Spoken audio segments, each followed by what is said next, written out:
प्रधानमंत्री नरेंद्र मोदी यमुनानगर में एक बार फिर आ रहे हैं। इस बार वह यमुनानगर के Deenbandhu sir Chhotu Ram thermal plant में 800 मेगावाट के यूनिट का शिलान्यास करने आ रहे हैं। इससे पहले प्रधानमंत्री 2014 के चुनाव के बाद हरियाणा में होने वाले विधानसभा चुनावों को लेकर यमुनानगर के तेजली ग्राउंड में पहुंचे थे, जहां उन्होंने यमुनानगर और अम्बाला के प्रत्याशियों के लिए वोट की अपील की थी। अब वह यमुनानगर को एक बहुत बड़ी सौगात देने आ रहे हैं। Yamunanagar Deenbandhu sir Chhotu Ram thermal plant में पहले ही से ही 300 मेगावाट की 2 इकाइयाँ हैं। 800 मेगावाट की एक और इकाई का शिलान्यास करने आ रहे हैं। 7,272 करोड़ की लागत आएगी और यह 2029 तक बनकर तैयार हो जाएगा। मुख्यमंत्री ने इसको लेकर अधिकारियों को दिशा निर्देश दिए हैं। वास्तव में यहाँ एक बहुत बड़ी रैली करने का कार्यक्रम है यमुनानगर के थर्मल प्लांट के साथ ही कैल गांव में। उसी को लेकर लगभग 50 एकड़ जो ज़मीन है वो समतल की गई है। वहाँ खेत थे, उन्हें समतल किया गया है और मुख्यमंत्री ने जायज़ा लिया है, अधिकारियों को दिशा निर्देश दिए हैं ताकि रैली सफल हो, लोगों को किसी तरह की पार्किंग की, बैठने की कोई दिक्कत ना आए। मुख्यमंत्री के साथ कृषि मंत्री श्याम सिंह राणा भी और इसके अलावा प्रदेशाध्यक्ष मोहनलाल बडोली भी मौजूद थे। इस रैली को लेकर लोगों में भी काफ़ी उत्साह है और मुख्यमंत्री भी दावा कर रहे हैं कि यहाँ ऐतिहासिक रैली होगी और रैली का संयोजक पूर्व कृषि मंत्री कंवरपाल गुर्जर को बनाया गया है।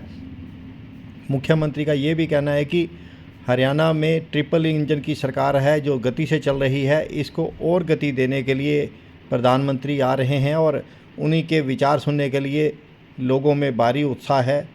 मुख्यमंत्री ने और क्या कहा, और क्या योजनाएं हैं और क्या परियोजनाएं हैं हरियाणा में वास्तव में एयरपोर्ट का भी उद्घाटन होना है जो हिसार में है। पहले प्रधानमंत्री हिसार में आएंगे, एयरपोर्ट देश की जनता को समर्पित करेंगे। उसके बाद यमुनानगर आएंगे जहां 800 मेगावाट की यूनिट का शिलान्यास होना है। इसी को लेकर मुख्यमंत्री ने तैयारियों का जायज़ा लिया है। सुनते हैं मुख्यमंत्री ने मीडिया से बातचीत करते हुए और क्या क्या कहा।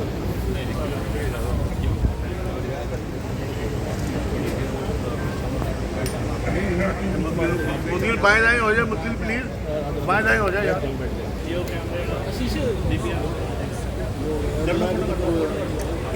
सर प्रणाम।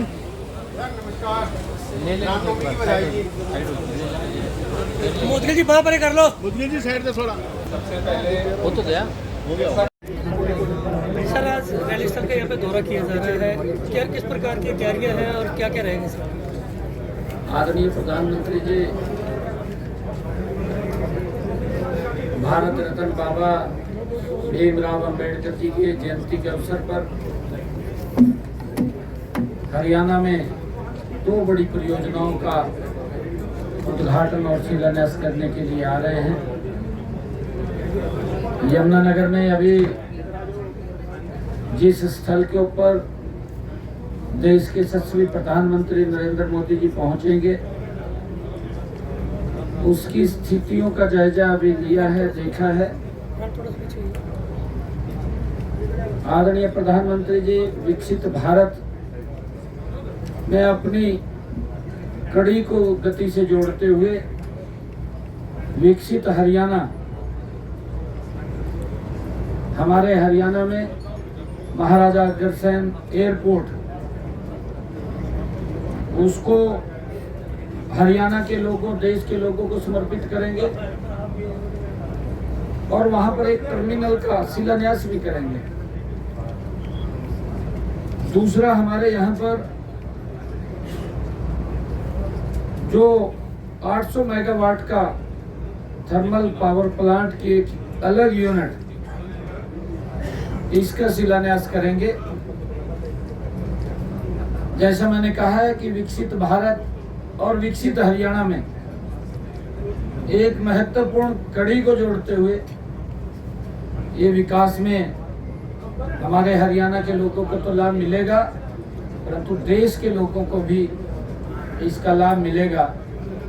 ये बड़े 2 प्रोजेक्टों का शिलान्यास और उद्घाटन करने के लिए आदरणीय प्रधानमंत्री जी आ रहे हैं।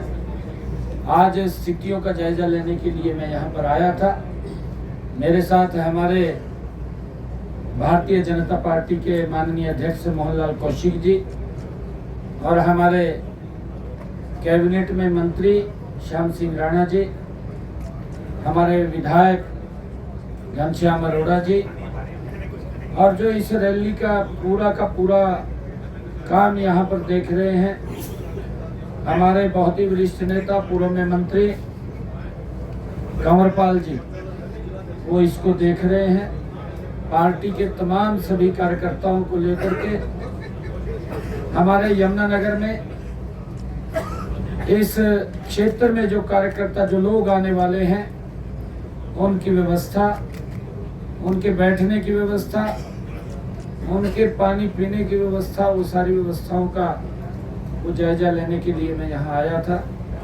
और आदरणीय प्रधानमंत्री जी का हरियाणा के लोग जोरदार स्वागत करेंगे, क्योंकि अभी हरियाणा में आदरणीय मोदी जी के नेतृत्व में ट्रिपल इंजन की सरकार बनी है और 3 गुना गति से ये काम कर रही है, और मोदी जी उस गति को और बढ़ाने के लिए हरियाणा में आ रहे हैं। उनका स्वागत है। सर, विपक्ष मोदी जी के कार्यों को लेकर क्यों खुशी व्यक्त नहीं करता?